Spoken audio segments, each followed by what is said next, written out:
Hello friends, आता आपण death of A partner याचं मार्च 2014चं एक्झाम्पल पाहणार आहोत. या एक्झाम्पलमध्ये आधीच्या एक्झाम्पल प्रमाणे profit and loss adjustment account, partners capital account आणि बॅलन्स शीट असं विचारलेलं नाहीये. या एक्झाम्पलमध्ये तुम्हाला profit and loss adjustment account विचारलंय आणि डिसिज्ड पार्टनर, ज्या भागीदाराचा मृत्यू झालेला आहे त्या भागीदाराचा कॅपिटल अकाउंट विचारलेला आहे आणि आपल्याला वर्किंग नोट सुद्धा विचारलेले आहेत. मग या टाईपचं एक्झाम्पल आलं तर कोणत्या पद्धतीने, कशा पद्धतीने सॉल्व्ह करायचं आहे ते आपण या एक्झाम्पलमध्ये पाहणार आहोत. Pravin, Prakash and Paresh were partner sharing profits and losses in the proportion to their capital. त्यांचं जे कॅपिटल आहे त्या कॅपिटलच्या प्रमाणामध्ये त्यांचा रेशो आहे. आता कॅपिटल किती आहे? 60,000, 40,000 आणि 20,000. त्याचं मी इथे कॅल्क्युलेशन दाखवतो तुम्हाला. 60,000, 40,000 आणि 20,000. आता हे रेशो कॅल्क्युलेट करताना आधी सर्व ठिकाणचे इक्वल झिरो कॅन्सल करा. इक्वल म्हणजे इथले 4 शून्य कॅन्सल करा, इथले 4 शून्य कॅन्सल करा, इथले 4 शून्य कॅन्सल करा. म्हणजे राहिले किती? 6, 4 आणि 2. मग याला 2 ने भाग जाईल. इथे 1 येणार, इथे 2 येणार आणि इथे 3 येणार. बे के बे, बे 2 4 आणि बेत्रिक 6. म्हणजे त्यांचा रेशो किती आलेला आहे? 3, 2, 1. Their balance sheet of the firm. आपल्याला बॅलन्स शीट दिलेले आहे. प्रवीण, प्रकाश, परेशचं कॅपिटल दिलंय 60, 40, 20 म्हणजे 1,20,000. क्रेडिटर 56,000, रिझर्व्ह पण 36,000. Land and building 80,000, investment 40,000, debtors inner कॉलमला 32, लेस आरडीडी 4,000 म्हणजे आउटरले 28,000, स्टॉक 36 आणि cash 28,000. Paresh died on 1 August 2013. 1 ऑगस्टला त्याचा मृत्यू झालेला आहे. And the following adjustments were made. Assets revalued as land and building 88,000, बिल्डिंगची किंमत 88,000 करायची आहे. इन्व्हेस्टमेंट 36,000, इन्व्हेस्टमेंटची किंमत 36 करायची आहे. स्टॉक 34,000, स्टॉकची किंमत 34,000 रुपये करायची आहे. ऑल डेटर्स आर गुड, डेटर्सला टिकमार्क करून ठेवतो मी. Goodwill of the firm valued. आता इथे फर्मचं गुडविल व्हॅल्यूड केलं, लक्षात घ्या. फर्मचं गुडविल व्हॅल्यूड केलं असेल तर आपली एंट्री आपल्याला माहिती पाहिजे. काय एंट्री होते फर्मचं गुडविल व्हॅल्यूड केल्यानंतर? Goodwill account debit to all partners capital account. लक्षात ठेवा, goodwill account debit to all partners capital account. आणि जर डिसीज पार्टनरचं गुडविल रेज केलं असतं तर goodwill account debit to deceased partners capital account. इथे गुडविल टू ऑल पार्टनरची एंट्री होणार आहे. Paresh share of profit up to his death to be calculated on the basis of average profit of last 2 years. इथे आपण profit and loss suspense अकाउंटची adjustment करणार आहोत आणि ही महत्वाची आहे. परंतु इथे ॲव्हरेज प्रॉफिट आपल्याला किती वर्षाचा घ्यायचा आहे? लास्ट 2 yearचा घ्यायचा आहे. आणि प्रॉफिटच्या व्हॅल्यूज दिलेल्या आहेत. या व्हॅल्यूज आपल्याला कशासाठी दिलेल्या आहेत? फक्त आणि फक्त गुडविल कॅल्क्युलेशनसाठी या प्रॉफिटच्या व्हॅल्यूज दिलेल्या आहेत. पाहूयात आता एक्झाम्पल. हे व्यवस्थित लिहून घ्यायचं आहे तुम्ही. पूर्ण एक्झाम्पल व्यवस्थित लिहून घ्या. पूर्ण एक्झाम्पल व्यवस्थित लिहून घ्यायचं.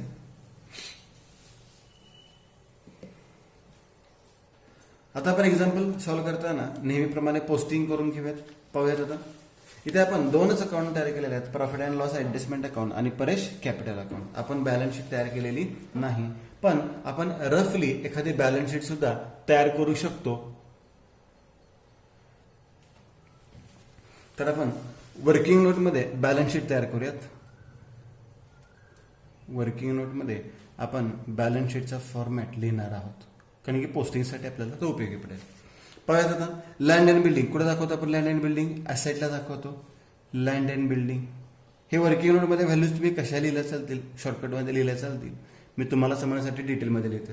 Investment 40,000, investment 40,000.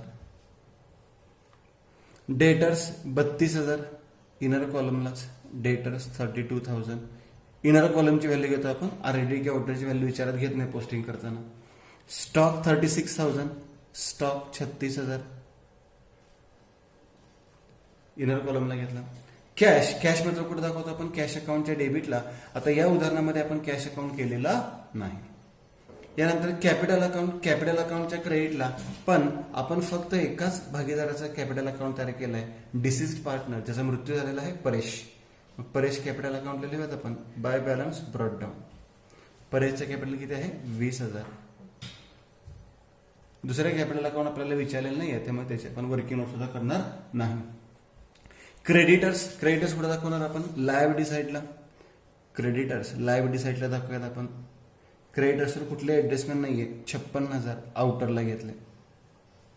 आणि नंतर रिझर्व्ह फंड आपण तिघांमध्ये डिस्ट्रीब्यूट केला. आता रिझर्व्ह फंड तिघांमध्ये डिस्ट्रीब्यूट केला तर आपण तो कॅपिटल अकाउंटच्या क्रेडिटला दाखवतो. इथे आपण रिझर्व्ह फंड पार्टनर्स कॅपिटल अकाउंटच्या क्रेडिटला दाखवूया. परंतु रिझर्व्ह फंड तिघांमध्ये वाटायचा आहे. एकूण रिझर्व्ह फंड किती आहे, 36,000 रुपये. तो 36,000 मध्ये तिघांमध्ये वाटताना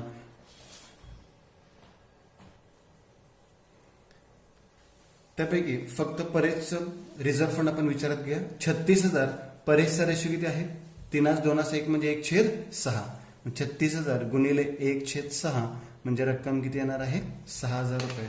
मग परेशची रक्कम रिझर्व्ह फंडची लिहूयात आपण 6,000 रुपये. पहिल्याला 6, दुसऱ्याला 12 आणि ते 18, 12 आणि 6. तर त्यातले फक्त परेशचं आपण 6,000 रुपये दाखवले, बाकी दोघांचं आपण कॅपिटल अकाउंट तयार केलेलं नाही. झालं. बॅलन्स शीटचं पोस्टिंग सर्व करून झालेलं आहे आपलं.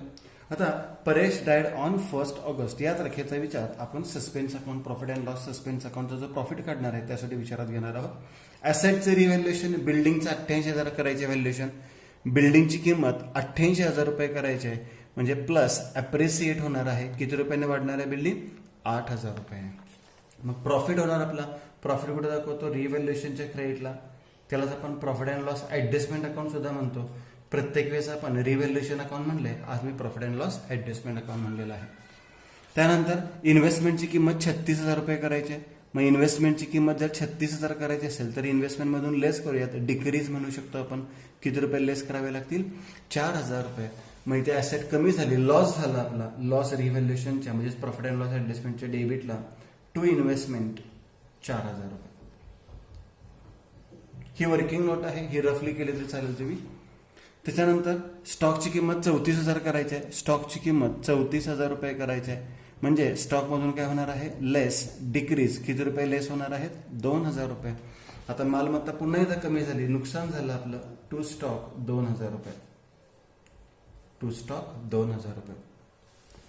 All debtors were good. सर्व डेटर चांगले आहेत. ह्याचा अर्थ काय की ऑलरेडी विचारात घ्यायचा नाही. डेटरची सर्व रक्कम येणार आहे. म्हणजे या उदाहरणामध्ये काहीही वजा होणार नाहीत. मी त्यामध्ये लिहून ठेवतो ऑल गुड, म्हणजे याच्यामध्ये बॅड डेट्स का ऑलरेडी नाही. आउटरला आहे असेच किती रुपये राहिले, 32,000.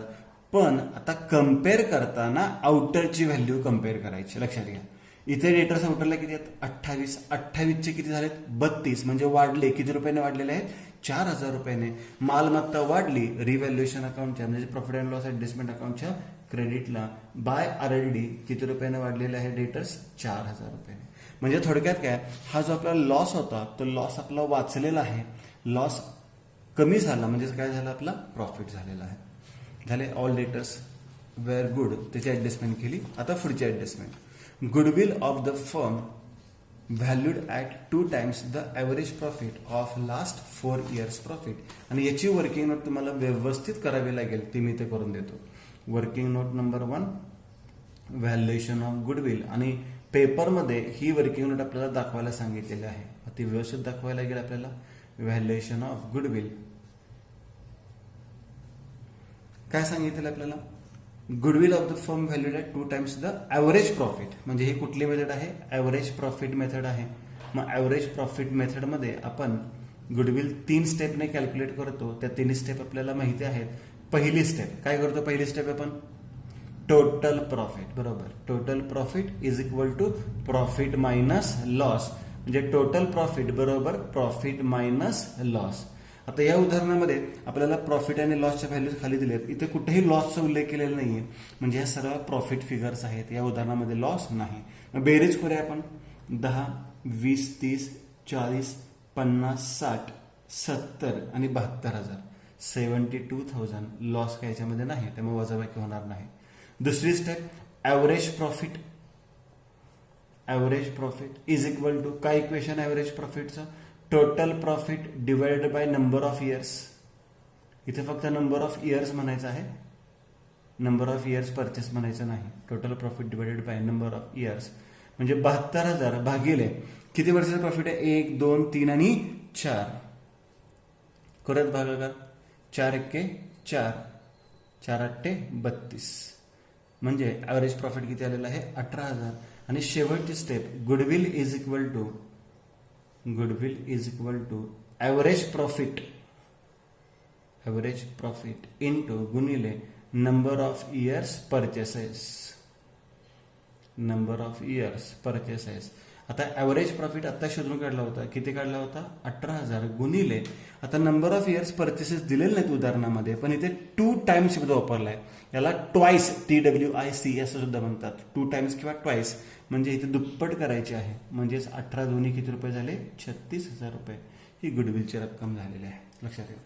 आता गुडविलची एंट्री काय करणार आहे आपण याच्यामध्ये सांगितलंय. फर्मचं गुडविल आहे, goodwill account debit to all partners capital account. आता याची एंट्री अशी होणार आहे, goodwill account debit to all partners capital account. लक्षात घ्या. मग गुडविल अकाउंट तर आपण केलेलं नाहीये. गुडविल अकाउंटला डेबिट म्हणजे पार्टनर्स कॅपिटलला काय होणार आहे क्रेडिट. मग परेश कॅपिटलला क्रेडिट करा बाय गुडविल. आता तिघांमध्ये डिस्ट्रीब्यूट होणार आहेत. तिघांमध्ये किती रुपये डिस्ट्रीब्यूट होणार आहेत 36,000. मग तिघांपैकी आपण परेशचा फक्त शेअर घ्यायचा आहे. मग अशी मी रेशो सांगितलाय 3 2 1. त्यातलं परेशचं किती आहे 1/6. म्हणजेच परेशचं गुडविल किती रुपये आले 6,000 रुपये आलेलं आहे. मग परेशचं गुडविल आलेलं आहे 6,000 रुपये. तिन्ही पार्टनरचा कॅपिटल केला असता तर तिघांमध्ये डिस्ट्रीब्यूट केला असता, पण इथे परेशचं फक्त घेतलंय. मी इथं लिहतो की रिझर्व्ह फंड सुद्धा 1/6 घेतलाय, गुडविल सुद्धा 1/6 घेतलेला आहे. आता यानंतर पुढचे ऍडजस्टमेंट कोणते आहे बघा. Paresh share of profit up to his death to be calculated on the basis of average profit of the last 2 years. याचं एक वर्किंग नोट आपल्याला करावी लागेल. मग वर्किंग नोट नंबर 2 ही वर्किंग नोट आधी सुद्धा केलेली आहे. त्या वर्किंग नोटला काय नाव देऊयात आपण profit and loss suspense account. आता इथे आपण तो प्रॉफिट लास्ट इयरचा घ्यायचा नाहीये, तर मागील 2 वर्षाचा ॲव्हरेज घ्यायचा आहे. बघा काय सांगितलंय average profit of last 2 years. आता लास्ट 2 years म्हणजे कुठले तर शेवटचे 2, पहिले 2 नाहीत, शेवटचे 2. शेवटचे 2 म्हणजे किती हे 22,000 आणि हे 14,000. पुन्हा लक्षात घ्या शेवटचे 2 म्हणजे किती हे 22,000 आणि हे 14,000. त्याचा आधी ॲव्हरेज प्रॉफिट काढूयात. 22,000 अधिक 14,000 भागिले 2 का तर 2च प्रॉफिटच्या व्हॅल्यूज घेतलेल्या आहेत. म्हणजे बेरीज आली 36,000 भागिले 2 म्हणजे ॲव्हरेज प्रॉफिट किती मिळाला 18,000. आता यातला आपल्याला कोणाचा शेअर काढायचा आहे परेशचा शेअर काढायचा आहे. Paresh share is equal to किती प्रॉफिट घेणार आपण 18,000 गुणिले परेशचा हिस्सा. रेशो माहिती आपल्याला 3 2 1 म्हणजे 3/6 2/6 आणि 1/6 म्हणजे परेशचा हिस्सा किती 1/6 गुणिले मगाशी सांगितल्याप्रमाणे आपली बॅलन्स शीट इयर एंडिंगची तारीख किती आहे 31/3/13 टू त्या भागीदाराचा मृत्यू किती झालाय 1 ऑगस्ट 13 1/8/13. लक्षात घ्या 1 ऑगस्ट 13 म्हणजे 31 मार्च नंतर 1 ऑगस्ट पर्यंत महिने मोजायचे आहेत. म्हणजे मार्च महिना तर संपला तो घ्यायचा नाही. मार्च नंतर कुठला महिना येणार एप्रिल, नंतर मे, त्याच्यानंतर जून, त्याच्यानंतर जुलै आणि 1 ऑगस्ट म्हणजे महिन्याच्या सुरुवातीला त्याचा मृत्यू झालाय. त्यामुळे ऑगस्ट महिना येणार नाही. इथे किती महिन्याचं कॅल्क्युलेशन करायचं 4 महिन्याचं म्हणजे गुणिले 4/12.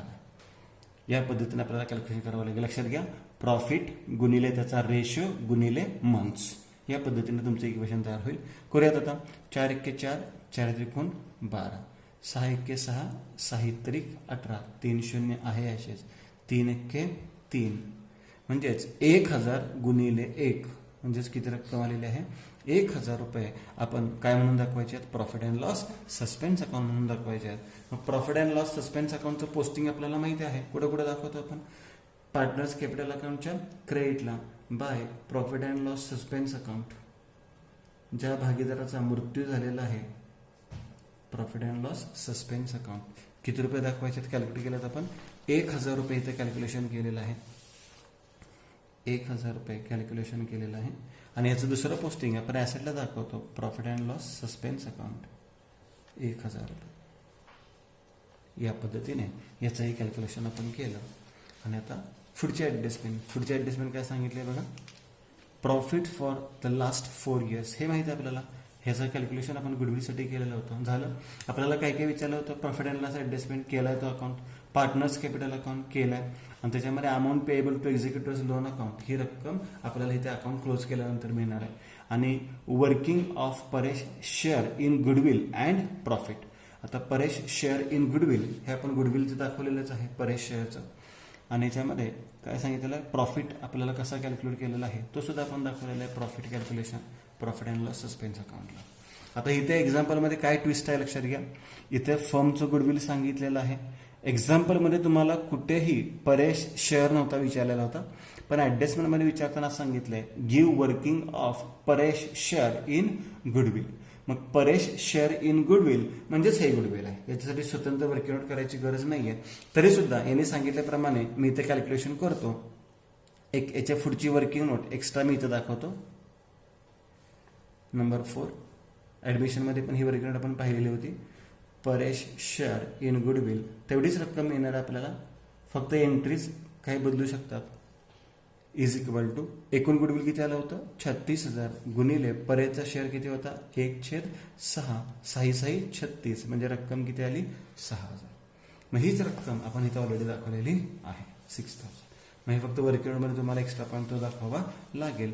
आणि जर तुम्हाला इथे सांगितलं असेल की गुडविल रेज केलं परेश शेअर एवढंच, तर तुम्हाला एंट्री करावी लागेल गुडविल टू परेश कॅपिटल, किंवा गुडविल फर्मचं व्हॅल्यूट केलं तर goodwill account debit to all partners capital account. आता इथे कॅपिटल अकाउंट सर्व केलेलं नाही आहेत, त्यामुळे तो कुठल्याही पद्धतीने केलं तर तुमचं उत्तर बरोबरच येणार आहे. आता एक्झाम्पल आपलं संपलेलं आहे. पहिल्यांदा आपल्याला profit and loss adjustment account close करावं लागेल, आणि हाच आधी क्लोज करावा लागेल कारण की याचा जो प्रॉफिट आहे तो परेशला सुद्धा मिळणार आहे त्याचा हिस्सा. आणि मग परेश कॅपिटल अकाउंट क्लोज करून एक्झिक्युटिव्स लोन अकाउंटला रक्कम पाठवायची आहे. मग त्यासाठी हा profit and loss adjustment account अत्यंत महत्त्वाचा आहे. कॅश अकाउंट आपण नाही केला कारण की कॅश अकाउंटचा फरक इथं कुठेही पाठवत नाही आपण. बॅलन्स शीट आपण रफली तयार केलेलं आहे, ते काही टॅली पण करायचे नाही आपल्याला. फक्त आता हे जे महत्त्वाचे 2 अकाउंट्स आहेत ते केलेत आपण. क्रेडिट साईडची बेरीज जास्त आहे, 8 आणि 4 12,000, 8 आणि 4 12,000. फरक आला 6,000 रुपये. फरक किती आला इथे 6,000 रुपये. त्याला तुम्ही म्हणू शकता स्टार करून to profit transfer to capital account म्हणू शकता, की त्याला आपण म्हणू शकतो to partners capital account. To partners capital account हा तिघांचा प्रॉफिट आहे. मग तिघांची नावं काय काय दिलेली आहेत आपल्याला एक्झाम्पलमध्ये, प्रवीण, प्रकाश आणि परेश. मग खाली लिहितो मी प्रवीण, त्याच्या खाली लिहितो प्रकाश आणि त्याच्या खाली लिहितो परेश. आता किती रुपये डिस्ट्रीब्यूट करायचे 6,000. आणि सोपं कॅल्क्युलेशन आहे. 6,000 गुणिले 3/6 गुणिले 2/6 आणि गुणिले 1/6. एकदम सोपं कॅल्क्युलेशन आहे. 6 1 6. 1,000 गुणिले 3 म्हणजे किती येणार 3,000. 1,000 गुणिले 2 म्हणजे किती येणार 2,000. 1,000 गुणिले 1 म्हणजे किती येणार 1,000. डिस्ट्रीब्युशन इनर कॉलमला. प्रॉफिट अँड लॉस ॲडजस्टमेंटला डेबिट म्हणजे कॅपिटलला काय होणार आहे credit by profit and loss adjustment account. By profit and loss adjustment account कंसामध्ये म्हणतो मी प्रॉफिट, आणि यातला फक्त परेचा प्रॉफिट किती आहे 1,000 रुपये. तीच रक्कम फक्त आपण इथे लिहिलेली आहे. या व्यतिरिक्त कॅपिटल अकाउंटला आता काही येणार नाही. आता अकाउंट काय करू शकतो आपण क्लोज करू शकतो. मग पार्टनर्स कॅपिटल अकाउंट म्हणजेच परेश कॅपिटल अकाउंट क्लोज करूया. 20 26 32 33 आणि 34 म्हणजे रक्कम किती आलेली आहे 34,000. आणि इथे सुद्धा रक्कम किती आलेली आहे 34,000. डेबिट साईडला काहीच रक्कम नव्हती म्हणजे ही सगळी रक्कम आहे 34,000. हे आपण कुठे पाठवणार आहोत एक्झिक्युटर्स लोन अकाउंट किंवा लिगल हायर अकाउंट म्हणतो त्याला आपण, टू एक्झिक्युटर्स लोन अकाउंट. या पद्धतीने आपलं एक्झाम्पल सॉल्व्ह झालेलं आहे. आणि हे एक्झिक्युटर्स लोन अकाउंट कुठं दाखवतो आपण बॅलन्स शीटच्या लायबिलिटी साईडला. आता याचा दुसरा इफेक्ट मी लायबिलिटी साईडला दाखवत नाहीये कारण की आपण ही बॅलन्स शीट फक्त वर्किंग नोट म्हणून केलेली होती. या ॲसेट्स लायबिलिटीमध्ये प्रॉफिट लॉस झाल्यावर त्याचा इफेक्ट काय करायचा याकरता. पाहता जरा सर्व एक्झाम्पल. बऱ्याच एक्झाम्पलमध्ये किंवा बऱ्याच पेपरमध्ये तुम्हाला या टाईपचेच एक्झाम्पल विचारतात, ज्याच्यामध्ये तुम्हाला काही एक्झाम्पलमध्ये तर फक्त कॅपिटल अकाउंट तयार करता विचारतात, तेव्हा तुम्हाला प्रॉफिट अँड लॉस ॲडजस्टमेंट करावं लागणारच आहे. हे 2 अकाउंट्स महत्त्वाचे आहेतच. वर्किंगमध्ये तुम्ही एक्स्ट्रा कोणता अकाउंट करू शकता बॅलन्स शीट सुद्धा तुम्ही तयार करू शकता, आणि हे काही टॅली करायची गरज तुम्हाला पडणार नाही. मग हे जे 2 अकाउंट्स आहेत आणि हे ज्या वर्किंग नोट आहेत याला मार्क्स आहेत. हे एक्झाम्पल व्यवस्थित समजून घ्या. थँक्यू.